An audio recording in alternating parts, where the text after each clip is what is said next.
It's time for highlights from tonight's hard-hitting high school football action.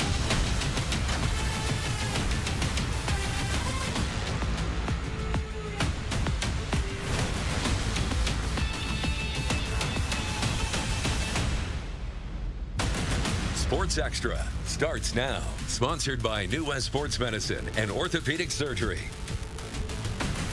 Talk about some games. Fullerton playing at Kenesaw, Lincoln Southeast visiting Grand Island, and perhaps none with more intrigue, especially in central Nebraska, than a couple of Class A foes squaring off at a Division II stadium. Alongside Nate Brown, I'm Dave Griek on Sports Extra. Kearney coming off a 28-21 loss to Omaha Burke, considered by many a contender for the title and perhaps the dark horse of the early 2021 season. North Platte, who's put it on their first two opponents to begin the year. They sure have. North Platte comes in ranked in a tie for second in the Class A wildcard standings, yet Kearney has all the reason to cheer up 28-0 through the first quarter.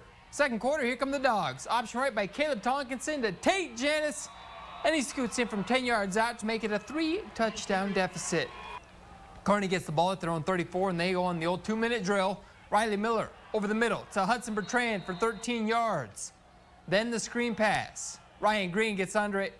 He goes for another 13 yards as Kearney moves into Bulldog territory. Very next play, it's Miller rolling right and hits Bertrand for 16 more yards as Kearney makes its offense look easy against what was believed to be a stout North Platte defense. After a holding penalty, pushed the Cats back. Another screen from Miller to Parker Wise this time, and Wise gets it in the red zone for a gain of 20.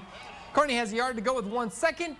And it's a handoff to Chris Dutenhofer to put a stamp on the drive. Kearney up 35-7 going to the locker room. Each side gets a score in the second half, and it's Kearney in a big way.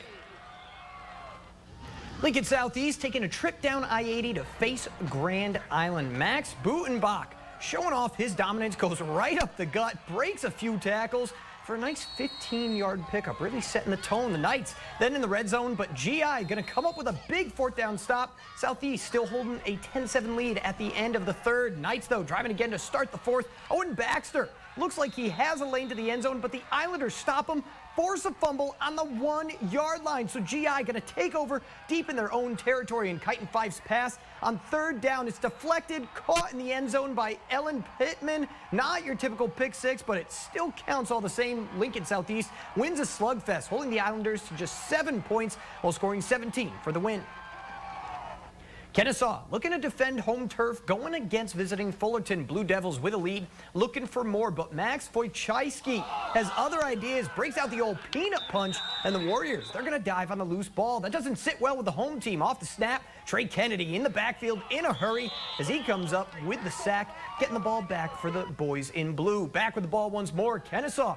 They opt to air it out, and it's the perfect call. Tyson Dankert finds Sean Duffy with no one else in the same area code as him as he's off to the races for the score. Fullerton, though, showing no quit. Brady Cook takes the direct snap, weaves his way to the end zone to get the Warriors on the board. This one's going to be a close one, right? Not so much. Dankert, he's not going to be outdone on his home field. Takes the direct snap of his own, makes him look silly as he breaks roughly 50 tackles before reaching pay dirt. Kenesaw puts a flag into their ranking as a state contender, 70-20 over Fullerton.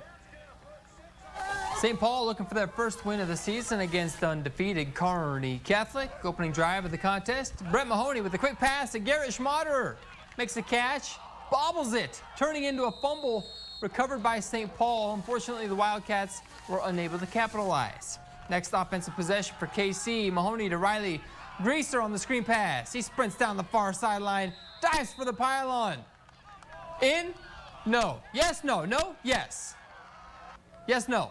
Kearney Catholic on top 7-0 at the end of the first. The Wildcats trying to respond. Aiden John gets the handoff and has a hole, but he's stripped and the Stars are able to fall on it. This one came down to the wire, and St. Paul's Hail Mary comes up short as the Stars hang on 14-7.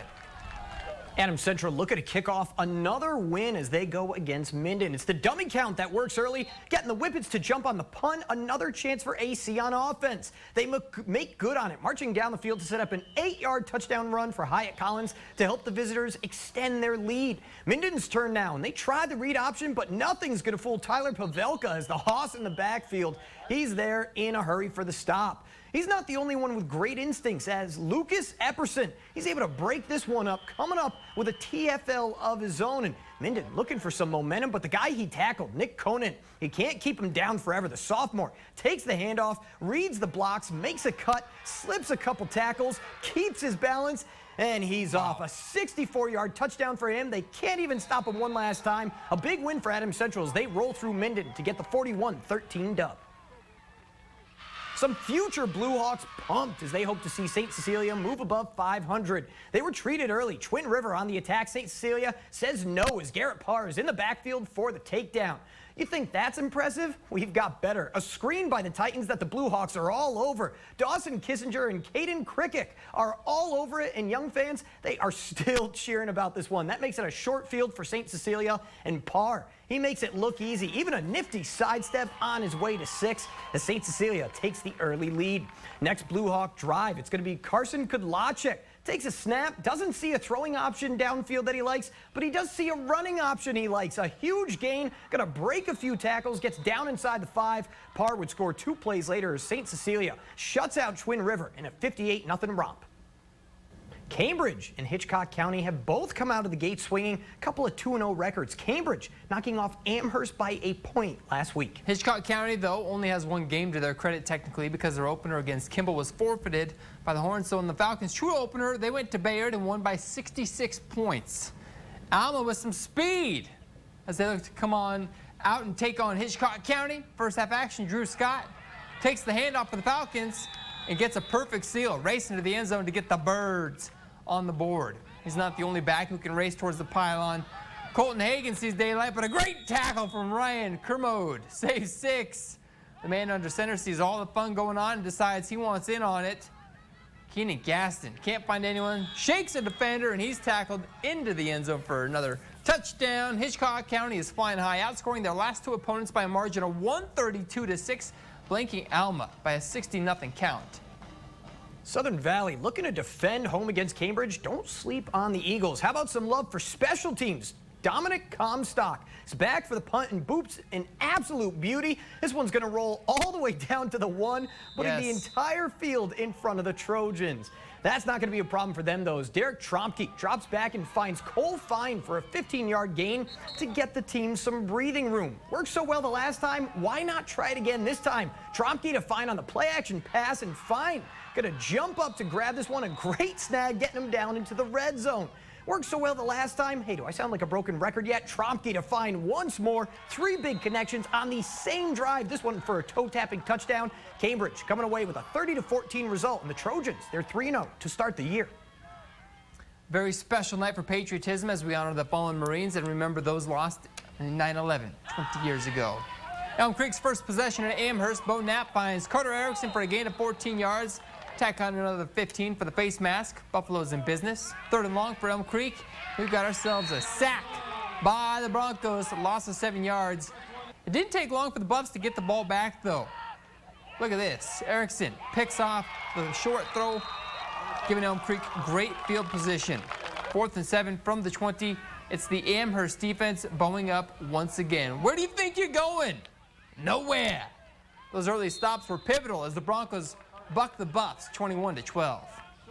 Interesting, that 3 times fast. Wood River Shelton Silverbacks travel to Holdrege to take on the Dusters. After recovering the fumble, Dusters Jackson Hinrichs with the quarterback keep for the first touchdown of the game. That's going to make it 7-0 in favor of the Dusters.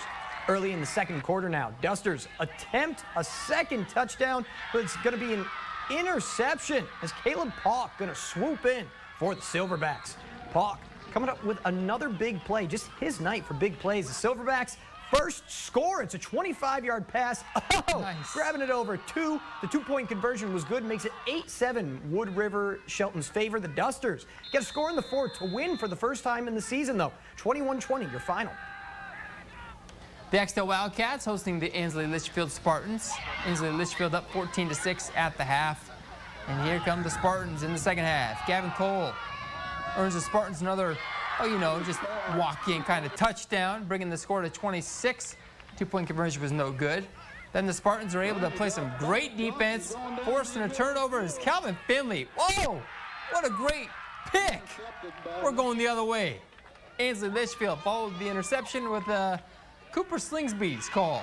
And look at him getting through the Wildcat defense. He's off and running.